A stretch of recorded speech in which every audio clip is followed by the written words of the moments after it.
We will now continue to discuss steels. And why will we talk about steels?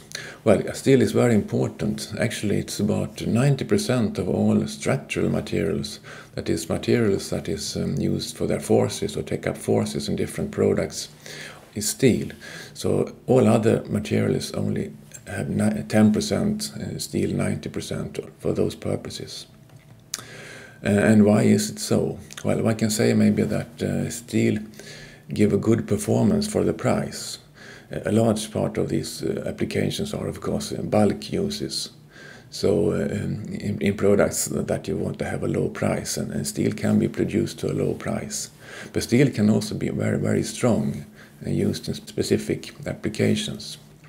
And why can we do that with steel? Well, a very important feature for steel is that we can use the transformation between gamma and alpha. That can be used in different ways, and especially used for hardening of the material. And we will now look into that, into hardening and into the transformation between gamma and alpha in a way that we have not done before.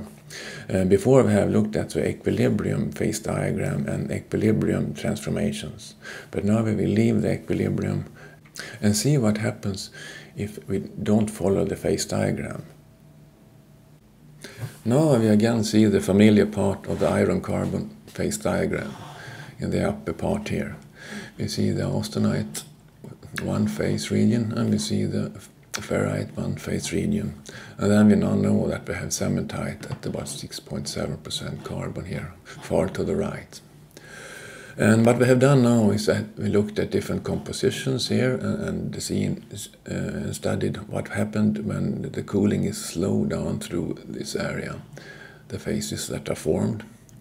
And what is happening here is that the austenite that dissolves rather high contents of carbon and ferrite, which have very low solvability of carbon, it means that the carbon have to go from the austenite to the cementite, which contains 6.7% carbon when the ferrite is growing. So it's a redistribution of carbon atoms when these transformations occur. For the ferrite to grow according to the equilibrium, carbon have to go from the front of the ferrite to the cementite phase. That of course takes some time. That means that we have to have a relatively slow cooling rate here to get all these equilibrium reactions to occur. But what happens if we cool faster? If we cool the austenite so fast from say 800 degrees here down to room temperature, that the carbon distribution cannot occur? Well, then we have to look into the crystallographic structures of these two phases, the austenite and the ferrite, and that we have down here. To the left we have the structure of the austenite, the so-called face-centered cubic structure, and we see that we have rather many iron carbons in the unit cell, and also we have a place in the center of the cell where the carbon atoms can be placed. So there is actually a logic area here for carbon atoms to be solved in this structure. So in each unit cell, it's possible for the carbon atoms to fit into the structure. But if you go to the ferrite phase, a BCC structure, a body-centered cubic structure, there is an iron atom in the center, so there is no place for the carbon atoms. It means that we transform the austenite to the ferrite, this phase to that phase. There is no really good place for the carbon atoms. And that's what we see in the phase diagram. We can only resolve up to 0.022%. It's very, very, very little. And if we force in the carbon atoms, they will be replaced on these positions. There will be some kind of shift, some kind of shear of the structure, and we get a structure like this. And what we see here is that actually the unit cell has been stretched out in one direction. It's no longer a real cubic unit cell. It's not a cubic structure any longer. And this type of structure, where we actually have forced in carbon atoms that not have gotten the chance to diffused to the cementite. Actually, we forced them into a ferrite structure. That's called Martensite. This structure is called Martensite, so it's a special structure. If you take away the carbon atoms, we will have a cubic structure with iron atoms in the center and iron atoms on the corners. But now we look at this, and this is Martensite, and it's stretched in one direction. One can realize here that this is a very hard phase. Well, why is it that? Oh yeah, the question is that we know now, we remember that to get a soft material, the dislocation has to slip easily. But if you have a structure like this, which is stretched out, there's a lot of tensions and stresses in the structure. And the atoms has moved away from the original positions. That means there is no good slip planes, and that it will be very difficult for the dislocations to move around. The material will be very, very hard and very brittle. So Martensite is a very brittle phase, and it's a very hard phase. Actually, it is so hard that it cannot be used in practical constructions, or it's too brittle rather for that. We will now go on and see how can we use this hard material in a practical way. But if you want to use this transformation or this knowledge to harden the material, it's important to know the limits for the possibilities. And now in the phase diagram here, a red line is drawn here. And that red line shows when do we get the transformation from austenite to ferrite at different carbon concentrations.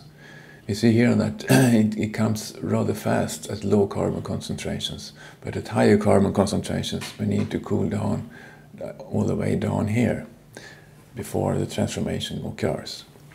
This martensitic transformation is a diffusion-less transformation, and it is kind of a sharing of the structure from this type of structure to that type of structure.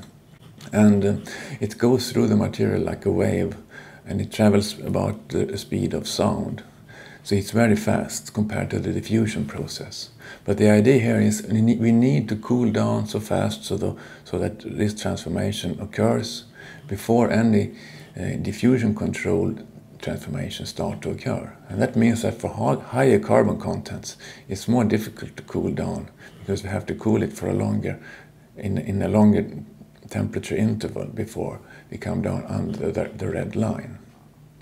This also means that it depends. The part we want to harden is of course very important because a large piece cannot be cooled down as fast as a small piece. The heat has to be transported out through the material.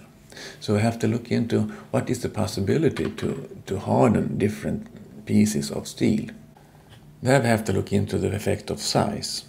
But also the effect of alloy content in the steel is very important. We are talking about different hardenability of different steels, and in principle the more higher alloy content it is, the more hardenable is the steel. And what is the background to that? Well, of course it's so that if you have a pure iron carbon steel, it's only carbon that have to diffuse to have a diffusion controlled transformation. But in a steel where we have alloy elements, also the alloy elements have to distribute between the austenite and the ferrite and the cementite during the transformation. And carbon is a very fast diffusing element because it's interstitially dissolved and it can move very quickly. It's a very small atom compared to the iron atoms.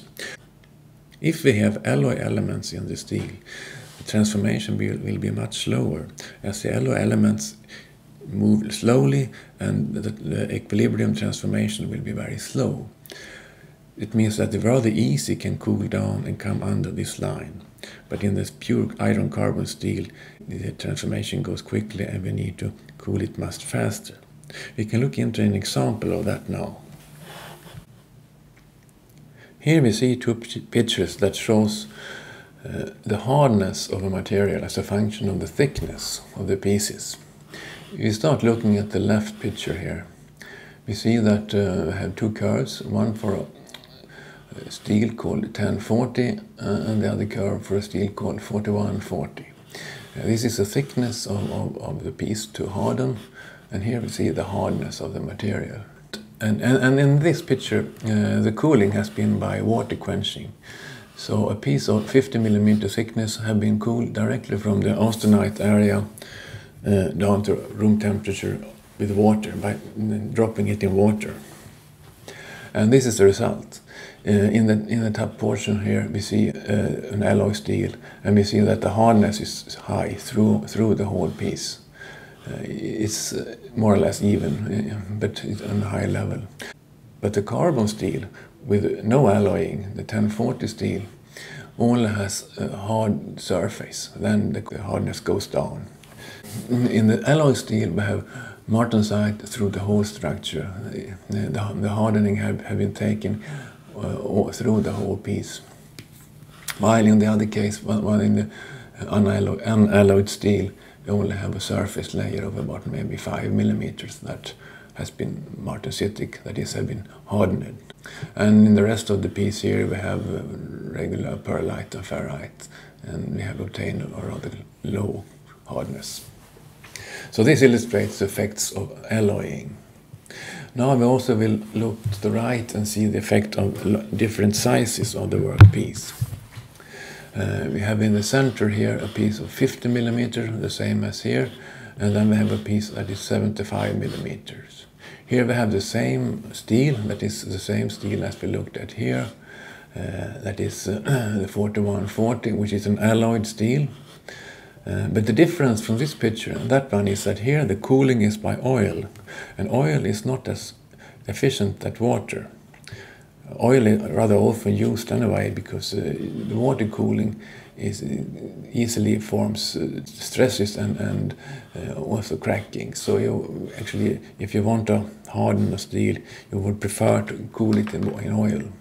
But if you see here on 50 millimeter this alloy, you see that the hardening has been worked. We have probably Martensite more or less through the whole piece, through the whole 50 millimeters after oil quenching.